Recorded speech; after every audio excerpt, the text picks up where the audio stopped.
Tuesday night, 9 p.m., the Las Vegas Strip. This is supposed to be the center of the universe, the place where the party never stops, where the lights blaze and the drinks flow and the action runs 24 hours a day, 7 days a week. That's the promise.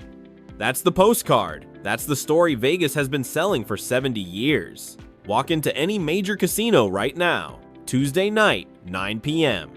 Not some obscure property on the edge of town. Pick a name you know, a tower you've seen in movies, a resort that's supposed to represent everything this city stands for. Walk through those doors and count. Count the people at the blackjack tables. 1, 2, maybe 3 at a table designed for 7. Count the guests in the lobby, a handful, scattered across furniture meant for crowds, the echo of their footsteps bouncing off marble floors. Count the bodies by the pool. Empty loungers stretching into the distance, towels folded and waiting, cabanas that cost $500 a day standing vacant. Now compare that number to what you expected, to what you imagined Vegas would feel like, to what it's supposed to be. The gap between expectation and reality. That gap is the story. I have data I need to show you, numbers that don't lie. Weekday occupancy on the Las Vegas Strip has collapsed to levels not seen since 2008. Since the financial crisis. Since the last time everyone thought Vegas might actually die. Some properties are reporting below 50% occupancy on Tuesday and Wednesday nights. 50%. Half the rooms dark. Half the beds empty.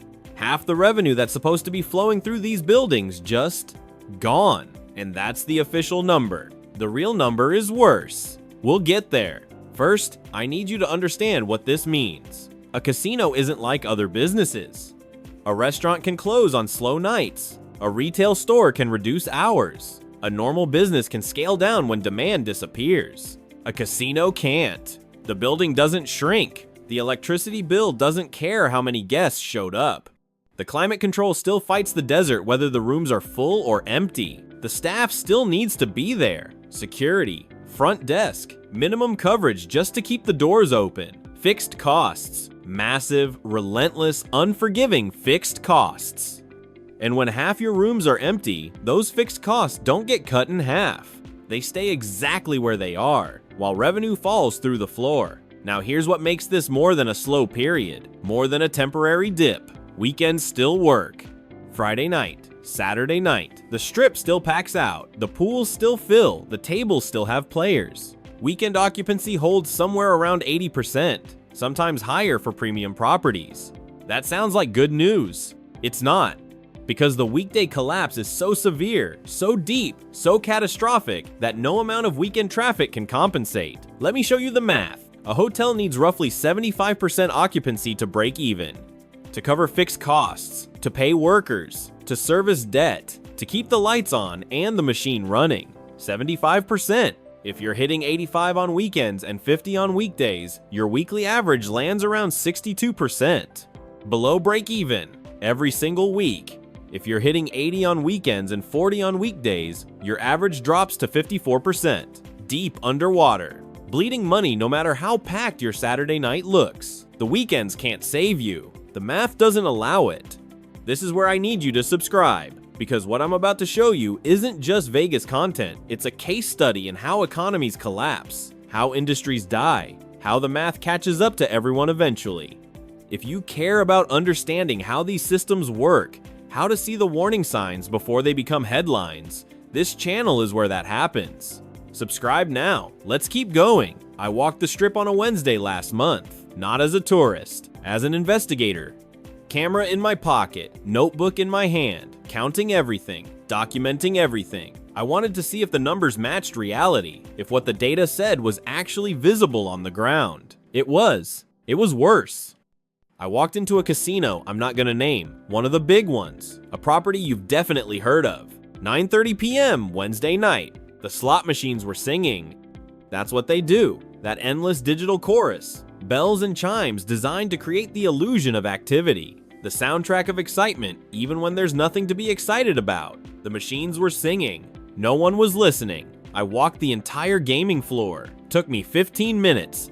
I counted 11 people playing slots. 11, on a floor with over 1,000 machines. The blackjack pit was worse. 4 tables open. The rest closed and dark. Green felt waiting for players who weren't coming. 2 of the open tables had a single player each. The dealers stood there, professional, patient, shuffling cards for almost no one, going through the motions of a job that barely exists anymore.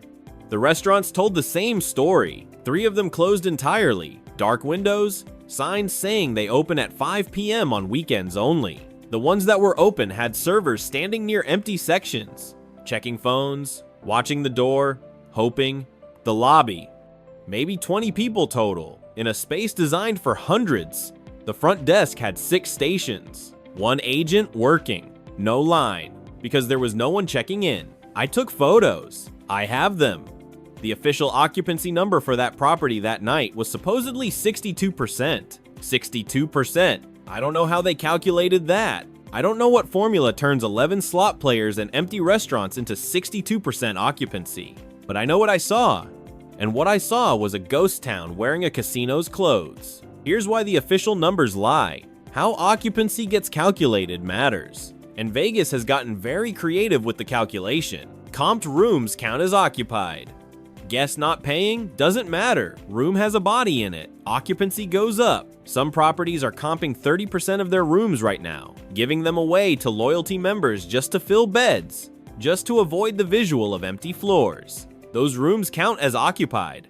They generate 0 revenue. Employee housing counts as occupied. Workers who can't afford Vegas rent getting offered rooms at steep discounts. $50 a night for a room that should cost $400. Those rooms count as occupied. They barely break even. Closed floors don't count at all. Entire sections of hotels being shut down. Not renovated, just dark. If a room doesn't exist in the system, it can't be counted as empty. Magic. The vacancy disappears. On paper.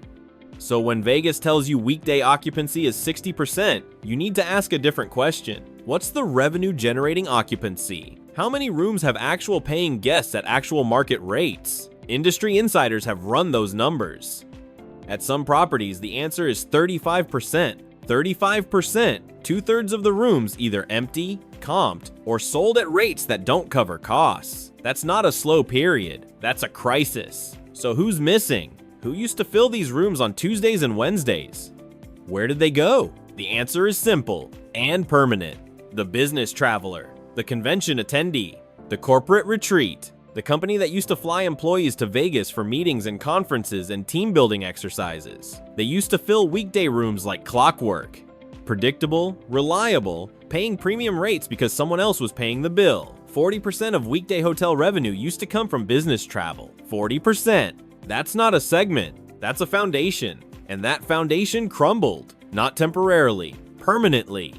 The business travelers who used to fill those weekday rooms aren't working from home temporarily. They're not taking a break from conferences. They're not coming back. The entire category of guests that made weekdays profitable has been eliminated, and Vegas has no idea how to replace them. That's the real story behind the empty floors and the silent hallways and the machines singing for no one. Not a slow week, a structural collapse. And what comes next? What happens when a city built for 7-day traffic can only sustain 2 days? That's where this gets truly alarming. The business traveler. For decades, this person filled Vegas weekdays. Not here for fun, here for work, conferences, trade shows, corporate meetings, team building retreats that nobody wanted but everyone attended. Companies paid the bills, premium rates, expense accounts, money that flowed without anyone flinching. Tuesday rooms filled with salespeople, Wednesday rooms filled with executives, Thursday rooms filled with anyone whose company decided Vegas was a good place to talk quarterly projections. 40% of weekday hotel revenue came from these guests. 40%. Then COVID happened, and everyone discovered Zoom. Companies that used to fly 50 employees to Vegas for a 3-day conference discovered they could do the same meeting online, for free, without the flights, without the hotels, without the per diems. And here's the thing about corporate discoveries. They don't undiscover. Once a CFO realizes they can cut $2 million from the travel budget and still hit their targets, that budget doesn't come back. Ever. Convention attendance in Vegas is down 40% from 2019. Not recovering, not bouncing back, stabilizing at a new lower baseline. Permanently. The business traveler isn't working from home temporarily. They're not coming back. Vegas assumed leisure travelers would fill the gap. The remote workers, the retirees, the people with flexible schedules who could visit on a Tuesday just as easily as a Saturday. The workation crowd. It was a fantasy. Remote workers are working. They're not taking Tuesday vacations. They're answering Slack messages from their kitchen table. The flexibility is theoretical. The workload is real. And the retirees?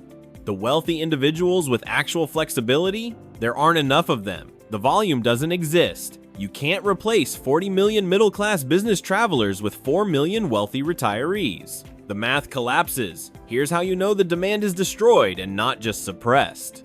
The discounts aren't working. Properties are offering Tuesday rooms at half the weekend rate, 50% off. Rooms that cost $400 on Saturday going for $200 on Tuesday. Still not filling. When discounts don't attract customers, something deeper is broken. The demand isn't hiding. The demand isn't waiting for the right price. The demand is gone. Business travelers eliminated. Leisure travelers not filling the gap. Discounts failing to attract anyone. But empty rooms aren't just empty rooms. They're dominoes. Every empty weekday room triggers a cascade. Restaurants that don't open, staff that doesn't get scheduled, services that get cut. And once that cascade starts, it creates something that might be impossible to stop. A spiral, accelerating downward, taking everything with it. Empty rooms don't stay empty rooms. They become empty restaurants. Think about it. Why staff a steakhouse on Tuesday when there's no one to serve? Why pay a chef to prepare food that won't get ordered? Why heat the ovens and set the tables and schedule the servers for a dining room that stays vacant? You don't. You close for weekday lunch. You reduce hours. You run skeleton crews. The empty rooms cascade downward into empty restaurant seats, into empty bar stools, into empty pool chairs and empty spa appointments and empty show seats. Everything connected, everything falling together. And then the spiral starts. Fewer guests means fewer scheduled workers. Housekeeping cut to minimum coverage. Maintenance deferred because there's no budget. The front desk understaffed because why pay for 5 agents when one will do? The experience degrades. Not intentionally, mathematically. The guest who does show up on Tuesday walks into a property running at 30% capacity with a staff cut to match. They wait longer, they get less attention. They see the stains, nobody's cleaning. They feel the emptiness, and they leave a review, a bad review. Which means fewer bookings, which means more cuts, which means worse experience, which means worse reviews. Round and round, faster and faster, the spiral accelerating. Here's what makes it truly lethal. The weekday collapse poisons the weekends too. All the revenue pressure concentrates on Friday and Saturday. Those 2 nights have to carry the entire week, so prices spike. Weekend rates climbing to compensate for empty weekdays. Visitors who pay those premium rates arrive expecting premium experience. They get skeleton crews, reduced menus, half the amenities operating. They're paying more and getting less because the weekday guests who used to subsidize their experience aren't there anymore. They feel gouged. They don't come back, and the spiral tightens. The fixed cost trap makes escape impossible. A casino costs almost the same to operate whether it's full or empty. The electricity runs. The climate control fights the desert. Security patrols. The building doesn't shrink on Tuesdays. At 50% occupancy, you're covering maybe 60% of fixed costs. At 35%, you're drowning. Every empty night is a wound that doesn't heal. So how long can properties survive this? Bleeding 5 days to make money on 2? The answer varies. By property, by debt load, by corporate parent. But for some, the answer is simple. Not much longer. The conversations are already happening. Weekday closures. Properties shutting down Tuesday through Thursday to cut losses. It sounds radical. It's already being discussed. The Vegas that operates 7 days a week might become the Vegas that operates 3. The neon still blazes every night, but half those nights, it's blazing for no one. Business travelers gone. Leisure travelers not replacing them. Weekdays collapsing. Weekends straining. The spiral accelerating. The math failing. And somewhere right now, in a corporate office you'll never see, someone is running models. Models on what happens if they just stop pretending. If they close on Tuesdays. if they admit the weekday guests aren't coming back, if they accept that the city built for 7-day traffic can only sustain 2. The data doesn't lie. The data is alarming, and the data says time is running out. The question isn't whether Vegas can survive running half-empty 5 days a week. It can't. The question is how long until everyone stops pretending otherwise.